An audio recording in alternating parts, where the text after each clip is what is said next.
And we have our usual welcome to Carole Beu from the Women's Bookshop in Ponsonby, who's going to review a book I see by another Carol this week. Yes, Carol Anshaw. This is her third or fourth novel. She's well known in the States particularly. Lovely writer. And I thought because we are still in Pride Festival week, Right. I would choose another book that actually has a lesbian woman as the main character. It's quite incidental really. She just happens to be a lesbian. It's basically about the American family. But it's lovely. It's Which is really kind of lovely. like almost every family, I guess, Yes, isn't it, yes. really? There's a wedding. It opens with a wedding, and Carmen has just got married. She's well pregnant, and her pregnancy she's showing, and she gets married, and Alice, her sister, is the bridesmaid. And during the reception, one or two people noticed that both the bridesmaids are missing, Yes. and both the bridesmaids have actually slipped off together. And by about page 3, Alice, the bride's sister, is saying that this is so far the most wonderful moment of her life. So you can imagine what's going on. Alice becomes a very famous artist, and it's interesting, a whole series of paintings that she does, and I'll explain about them.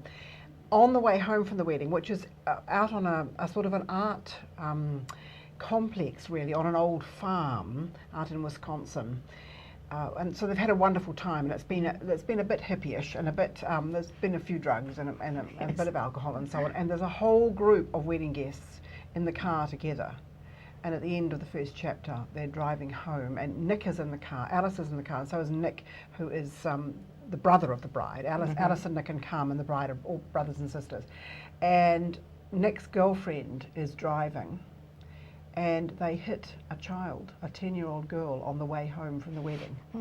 Nightmare territory. It really is, and they were all really a bit out of it.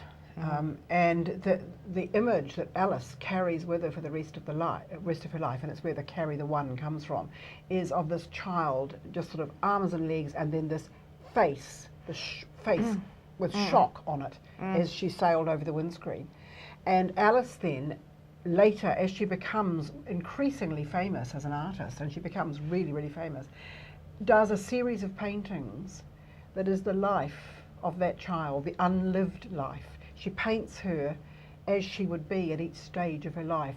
Huge, wonderful, magnificent paintings, but she never, ever shows them. They're just her way of dealing with the death of that child. And that affects all of them. So Carry the One is like doing addition, you know, add up that group of people in the car, and they all carry the one, that child. And it's a wonderful family story. Nick is really an addict.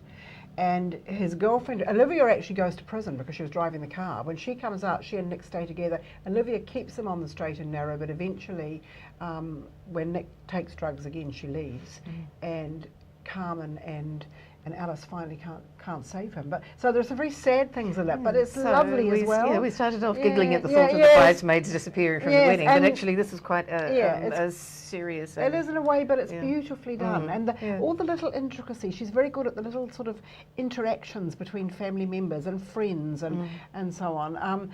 Quite delicately done and beautifully done, and quite amusing, beautifully written, and quite amusing. There are so many times, aren't there, when we see maybe news reports in newspapers of awful things that happen just suddenly out of the blue to a family or a group of people, and it just makes you realise how huge the rolling, ongoing impacts of those disasters must be. All their lives, they're affected by it all their lives. But it's a lovely, lovely book, and the lesbian relationships in it are quite wonderful. So I highly recommend it. So published by Penguin by Carol Anshaw. Yes, Carry the One. Thank you so much, Carole Beu.